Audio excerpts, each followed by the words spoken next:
Patrick Kluivert memimpin latihan perdana Timnas Indonesia di Bali. Skuad Garuda bersiap tempur jelang laga lanjutan kualifikasi Piala Dunia 2026. Era baru Timnas Indonesia resmi dimulai.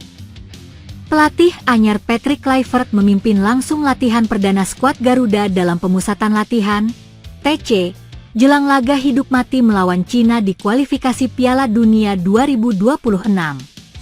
Latihan ini menjadi langkah awal Kluivert dalam membentuk filosofi dan karakter permainan Timnas Indonesia. Kesan pertama cukup meyakinkan, intensitas tinggi, komunikasi aktif, dan antusiasme luar biasa dari seluruh pemain. Ini momen penting untuk membangun koneksi dan memahami karakter pemain. Saya senang dengan energi mereka, kata Kluivert usai latihan perdana. Hadirnya wajah-wajah baru dan naturalisasi Eropa.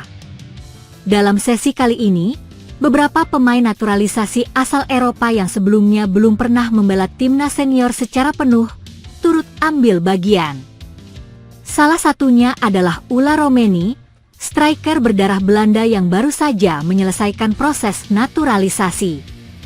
Romeni, yang sempat membela FC Utrecht, terlihat percaya diri dan aktif dalam sesi mini game serta latihan transisi menyerang.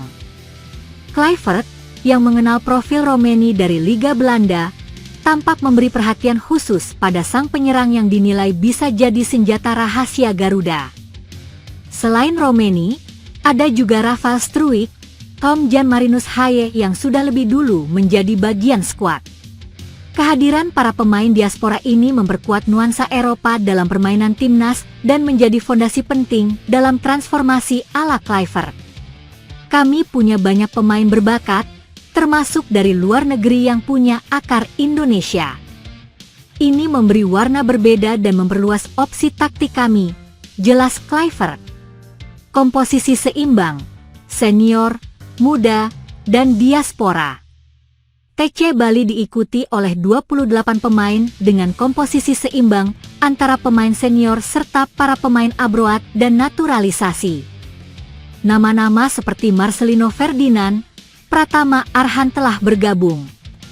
Beberapa pemain seperti Jai Idzes dijadwalkan menyusul dalam beberapa hari ke depan usai menyelesaikan agenda klub. Coach Patrick membawa standar baru. Latihannya sangat intens, dan kami belajar banyak soal permainan modern. Pemain baru juga cepat adaptasi, kata bek andalan timnas. Materi latihan, fokus dasar, adaptasi skema. Dalam sesi perdana, latihan difokuskan pada aspek dasar seperti penguasaan bola, pergerakan off the ball, komunikasi, dan transisi cepat. Kluivert belum mengusung skema kompleks, tapi sudah mulai memperkenalkan pola dasar 4-3-3 dan 4-2-3-1 yang fleksibel. Latihan dimulai dengan pemanasan, lalu dilanjutkan dengan small-seeded games untuk melatih respons, tekanan kolektif, serta organisasi serangan. Saya ingin melihat bagaimana pemain berpikir dan bergerak tanpa bola. Ini bukan soal skill individu saja, tapi soal kecerdasan bermain, jelas Kluivert. Ia juga menyoroti pentingnya koneksi antar lini, terutama antara gelandang dan pemain depan.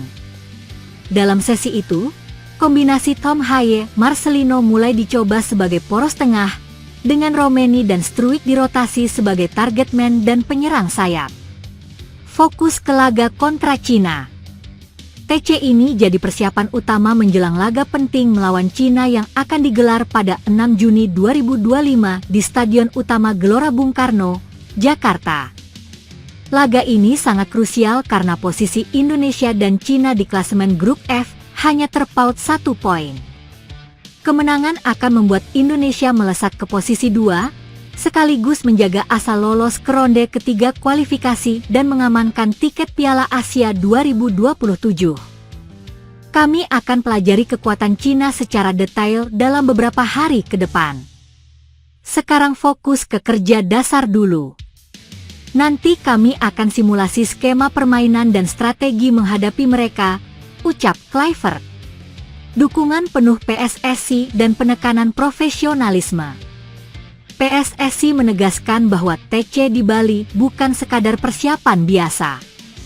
Ketua Umum Erick Thohir mengungkapkan bahwa hadirnya Kluivert dan para pemain diaspora adalah bagian dari strategi besar. Ini saatnya timnas naik level. Kluivert punya pengalaman top, dan kami ingin timnas dibangun dengan pendekatan profesional. Semua elemen harus mendukung, ujar Erick. Selama TC, PSSI juga menerapkan aturan ketat terkait kedisiplinan, nutrisi, serta pemantauan performa harian pemain. Penyerang kawakan timnas Cina Wu Lei dipastikan tidak akan berlaga melawan timnas Indonesia karena masalah cedera lutut yang tidak bisa ditangani.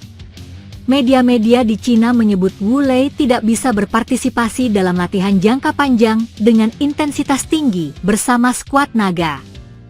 Hal itu membuat tim pelatih timnas Cina memulangkan penyerang 33 tahun tersebut ke klub Shanghai Haigang untuk melakukan pemulihan.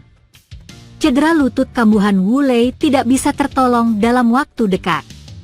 Setelah proses pemulihan di Eropa pada akhir tahun lalu tidak menghasilkan kesembuhan total, Wu Lei memutuskan operasi pada 2025. Sempat bermain pada April, mantan penyerang Espanyol itu kembali mengalami cedera tak sampai sebulan kemudian.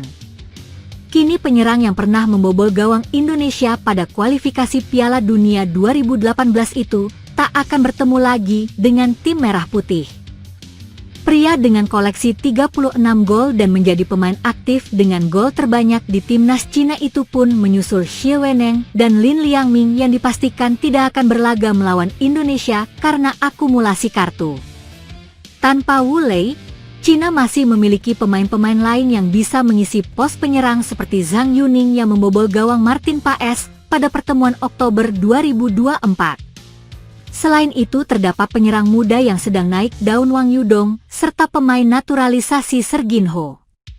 Kehilangan Wu Lei menjadi pukulan berat bagi Cina yang menargetkan 3 poin dalam 2 laga sisa kualifikasi Piala Dunia 2026 melawan Indonesia dan Bahrain.